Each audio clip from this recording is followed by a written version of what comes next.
Hi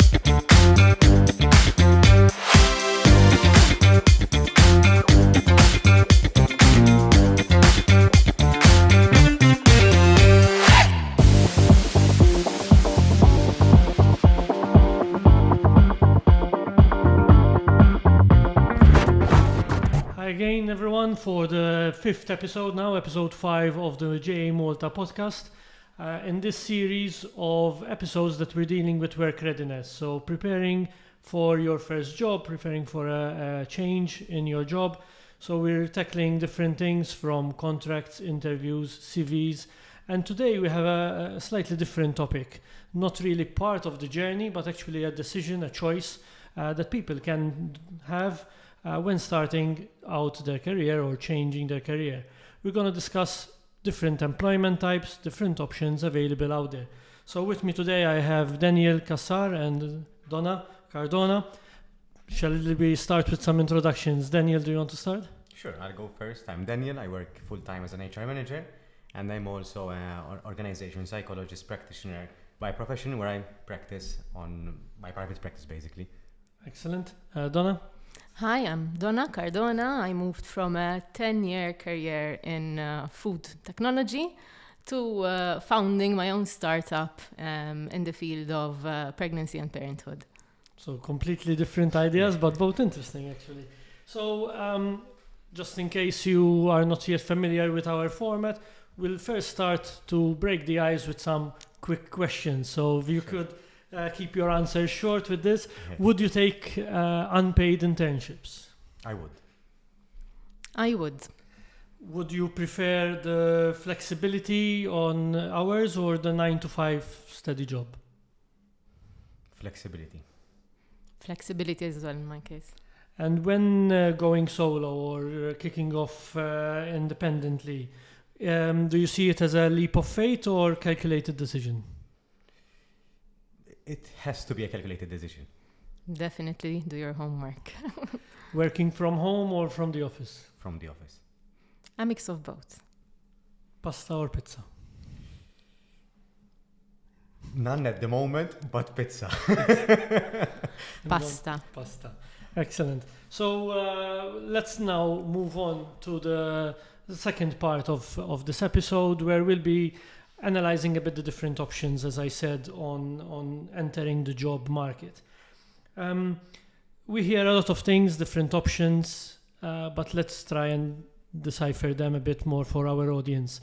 So if I'm looking for a new job, Daniel, or I'm not too sure where I'm heading, what are my options when it comes to internships, apprenticeships?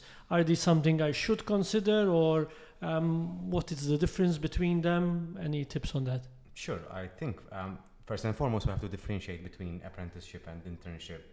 I would say that an internship is something that, first of all, it's something that can be paid or unpaid, as you highlighted before, Matthew, and it is a choice whether you want to improve on some specific area that piques your interest. So an internship is a job in itself. It can be temporary as well, and that will add value to your career path or not, just for you to have an experience. Okay. When it comes to an apprenticeship, usually an apprenticeship is it's skill-based, so it is usually related to particular studies that you're taking on, that you're doing concurrently with your studies. So it's sort of like the practical side of the studies that you're already doing. Like learning on the job kind of concept. Yes. Okay. Usually it's paid for, it has a lower rate of income, so the pay is not as high usually when it comes to an apprenticeship, but it's also there to gain experience. So both are definitely options. Usually if the course that you're going to does not provide apprenticeship, you can go for an internship. Although they lead to the same thing, those are slightly different. Yes. And this, would you consider this as a good option for me to explore or experiment a bit of particular job fields that I'm not aware of yet? I would. Personally, the route I took was the voluntary part. So I'm part of Scouts.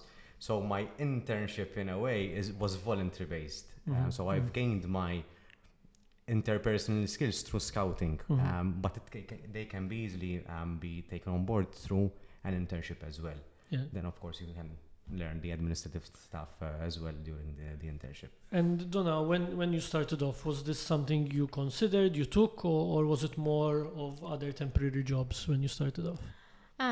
No, I started off in full-time employment, for which I knew I would require further training. Personally, I never explored internships or apprenticeships just because back then, in my line of work, there wasn't much that option. Okay. And when it comes to then summer jobs or temporary jobs, is it something you encourage to take on? What's your feel on that? I think that really helps to form you, to give you the confidence to understand what the real world is like. I think it's you're at a disadvantage if you're just stuck following your degree at university or doing your sixth form, your O-levels. Your A-levels, without getting a feel of the real world of what employment is really like. And also, as you said, Daniel, maybe not, even if it's not a summer job, it's something you did voluntary, some extracurricular activity, some sports or something that will continue forming your character and also some skills that you can gain when you don't have experience Definitely. When my advice would be when it comes to summer jobs is that definitely you go for the summer job. But what I would suggest that you change the job every summer. So we don't go to the same place summer after summer because you're only gaining one particular experience. And change in terms of the industry and type of job or just the employer? At least the employer.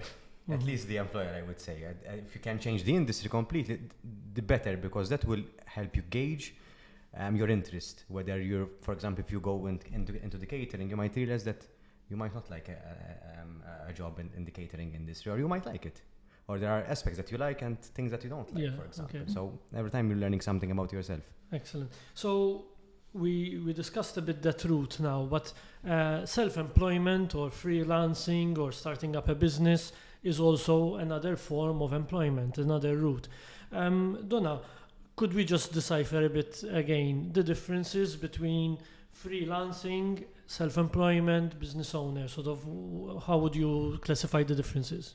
Okay, so personally, I moved from being full-time employed with a company to freelancing, and then I moved to starting my own business.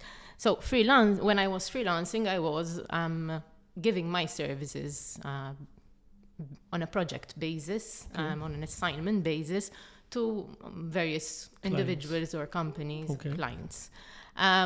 When it came to starting my company, to founding my startup, I knew that the direction that I had to take was to grow further, to give my services or products to a number of clients, sort of at the same time, not per project. So building more loyal customers. Yes, and having a vision that you're going to grow this company. While freelance is a project by project basis. Exactly. Agreed.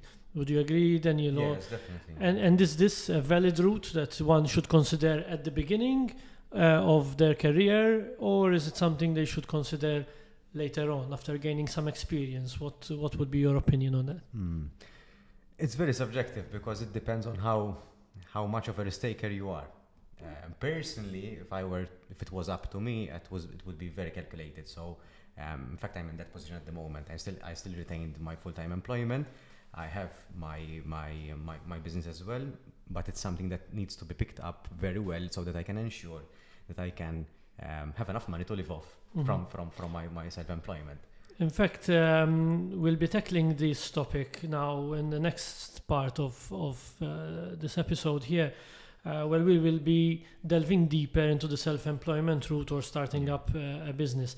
But before going into that, I just wanted to have a bit of a pause. Sure. And ask a bit of a break question, if I can call it that, to see any funny stories you can share with us. Donna, maybe you can start, of anything funny that happened with a client, with your company, your startup, that really shocked you or surprised you or got you really out of your comfort zone? Okay, I think one of the many advantages of having your own company is that no one day is the same as the previous one, and it's sort of an inside joke that amongst myself and my colleagues, and let's see what today will bring. One of our T's and C's at my company is that clients can't just ask us to refund a course or move them from one course to the next unless they have a very valid reason, ideally against the presentation of a medical certificate. Okay.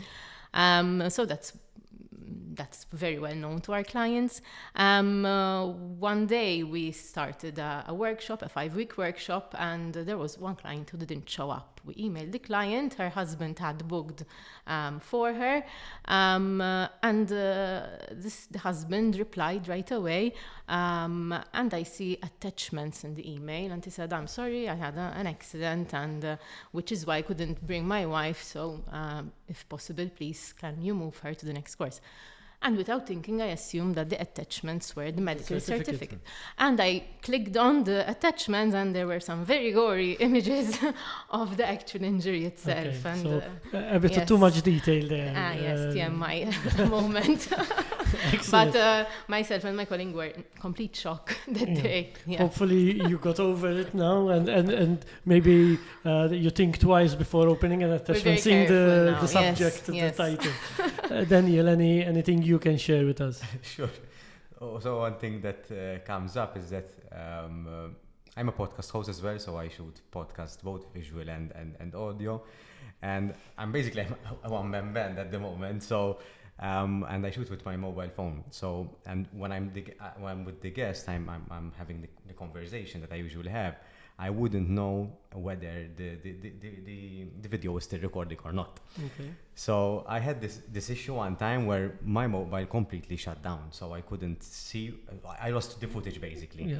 So the next time I went in, I said I have to find a solution for this. And being the scout that I am, there was a flip chart, and I went down the location where I went asking for makeup mirrors, so that I can put it up the flip chart to see it, so that the mirror reflects the screen of the on mobile phone, and I can see it while I'm sitting down. Okay. Today I have a gadget for this, but at the time I was going around asking for this makeup mirror. Imagine me as a man asking for the makeup mirror. Perhaps they might think that I'm going to do some makeup or something, which is not the case. So. Yeah, this is also a lesson for us when starting up a business. That you sort of tend to work on a shoestring budget, and you need to see how to improvise. Sometimes. Excellent. So lessons learned as well there. So Daniel, before this short break, you alluded to the transition. So you're a full-time employee, but you also have a side hustle, which is your self-employment as well. What motivated you to do this? Sort of what brought you to this point, and what do you feel this sort of brings to you and your experience in juggling both jobs? Okay, so there's a bit of a longer story which I'll try to concise as much as I can. So what motivated me to start my own business was that I noticed the gap. So my background is organizational psychology. It's still the topic is still in its infancy, especially locally, and I want to do something with it. So I wanted to practice what I've studied, to put it into practice. And I've always had an inclination to support people, and I have a passion for that as well. So I wanted to help people at work. My background in Scouts again helped me to formulate some good leadership ethics. So again, my focus, I wanted that to be in leadership and managing teams in an informal way, because sometimes work is seen as something very, very structured, very rigid, and very formal. And I wanted to bring my own taste to it, that leadership can be something that is very subjective. It is very subjective in my opinion, and you can bring your own self to leadership and managing teams. And I just wanted to guide people to that. Luckily for me, my full-time employment is very much related, because I work in HR, so it's very, very much related to that. So basically what motivated me. Is it a challenge juggling both, or do you manage to find the right time? It is a challenge juggling both. For many reasons, it has many layers. It's mainly because of time. My clients usually work from 9 to 5, so it's either I have to go to work or my full-time job, or I have to take leave or to find something and in between. What I did when I did my interview for my full-time job, I was honest with the employer, and that I have this side hustle. The general manager in this case, who is completely supportive of the idea, and I was chosen for that reason basically because I have this side hustle. Later on, he told me.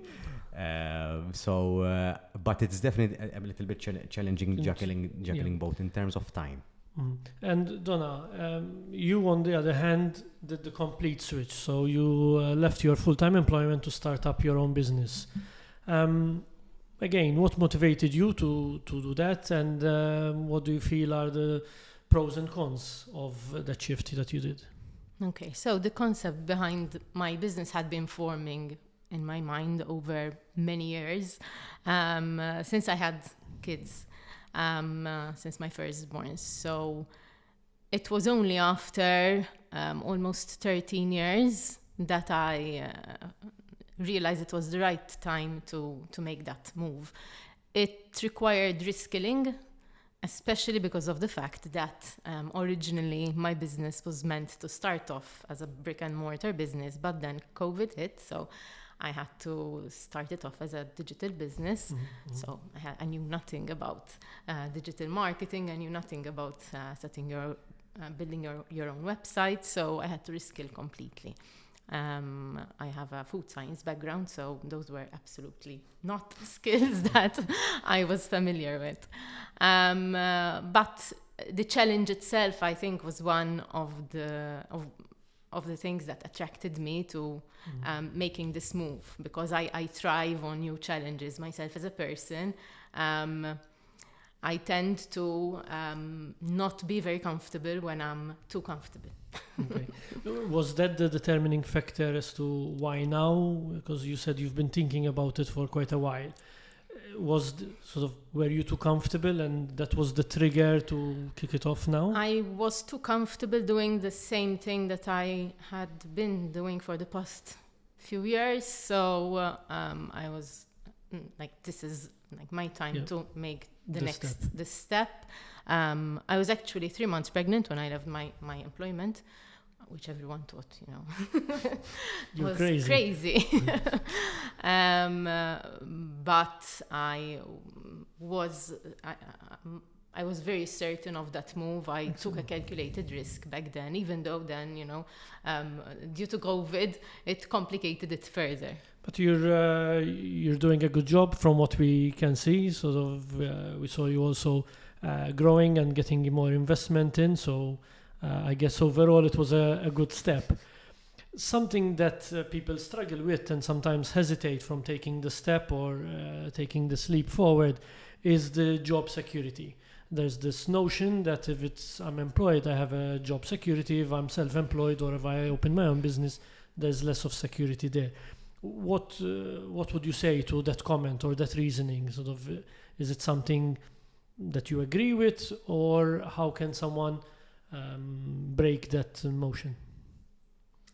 Personally, I haven't made the leap and the full cycle, but from where I am today, what I can say on this is that if you build a strong enough foundation of clients and reputation as well, I think you'll get enough work for you to get by.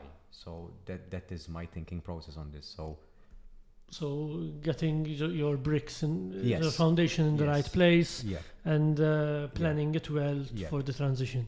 Donna, anything different? Or? In my case, it was a very different approach in the sense that I knew that it was, even though it was a calculated risk, it was still a risk. The concept was completely new locally. I was doing something completely different than my previous role, so it's not like I had accumulated clients along the way. It was going to depend on various freelancers to give their service to our clients. So it was partly a shot in the dark. Financially, I had of course, my mind at rest that for X amount of months I was covered.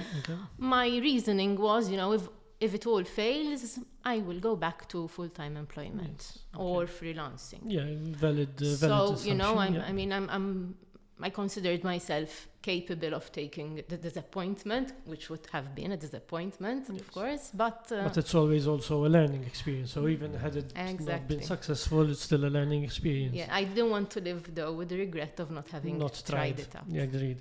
Something that it's worth highlighting also in this episode is when you're self-employed or you started your own business or working on your side hustle, there's less accountability, because obviously when you're employed, there's a management structure, there's your role, there's your responsibility, your targets that you need to reach, and there's some supervisor, some management looking on that work to get it done. When you're alone and reporting to nobody but to yourself, how do you keep yourself motivated, accountable, and to get things done, to get things delivered? What special tips can you disclose there?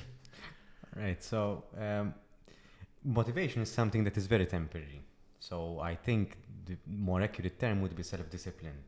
And to harness self-discipline, you have to set targets that you can reach. So there is this SMART model, which can be handy in times of this. It's doing some little things every day. I think that will teach you a sense of consistency and self-discipline. Sometimes you will not manage to do 3 things today, but you will only manage to do 1 thing today. But at least you do some small things every day. Because motivation, you can be highly motivated today, but extremely demotivated tomorrow or the week after, mainly because life happens as well. You might have an accident, you might have some bad news. I mean, you might feel under the weather or mood swings or whatever. So motivation is something that plays a lot with our mind. So I think you would focus more on the discipline side. Yes, definitely developing healthy habits. Yeah. That would be my suggestion. And Donna, how do you keep yourself going? It's one of the perks that you don't have to be as accountable as when you were in full-time employment, I guess. However, it has its downsides, because then you have to keep yourself motivated every step of the way. In my case, I use project management apps. My accounting software is my motivator as well. When I look at it, I'm like, okay, you need to work a bit harder in that area or the other. But not having a reference point or someone to remind you of the deadlines, of course, it's a con when it comes to self-employment. Clients, however, can be excellent motivators when you perhaps forget about why it all started, or you're going through a disappointing period. You're reminded about the why. When you get stories from some client feedback, testimonials. yes, exactly. Yeah, good point on that. And now that you've been running your business for a while or doing your transition, if you knew what you know now back when you were 18, what would you tell yourself at 18 on this career path? Would you still do the same path, or would you start off with your startup earlier than you did? So what would you tell yourself, your younger self? I started really late. I started when I was 37 years old.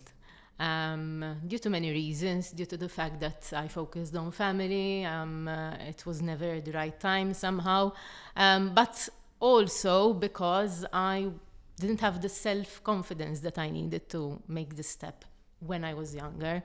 I would definitely tell my kids, for example, that entrepreneurship is another option along with the traditional careers out there. I would definitely try to help them experience different ways of doing work, so that they understand better whether whether they're made for entrepreneurship or for being employed. Excellent. Daniel? I think what I would go back to my initial suggestion that I did. When I was at university, I spent the 4 years of my university years doing the same job.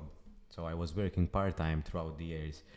I would change jobs at least every year so that I can gain more experience, more different experience that I think would have helped me a lot on my first job, just to get that sense of the work life, so it's a different dynamic. So that's what I would do differently. Okay, excellent.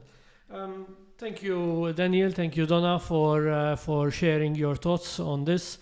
If I had to recap a bit or take two takeaways that I would take from this episode, would be one is consider different options. Keep your mind open, see what routes are available, employment and not, and consider self-employment or starting up your business as one of the options that you could take. I'll take it from Donna said, I don't want to live my life with the regret that I didn't try. And from your end, Daniel, is this fact that you mentioned even the summer jobs or early jobs to change, try different things in order that when you're then starting your career, you can probably have a bit of a steadier path at the end because you've tried it again, going back to the regret of not trying things. And therefore you can start building on what you've taken on. So I thank you once again for that. I would like to thank our partners, Jobsplus, the VOPS scheme, as well as the Ministry for the Voluntary Sector. I'll thank you everyone for joining us for this episode, and we'll see you in the next one. Well, we'll be discussing future jobs, new trends, new careers that are being developed now with the use of technology and different developments in the world. And in the meantime, you can continue following our social media, and we'll be sharing more content and more information there. So see you next time.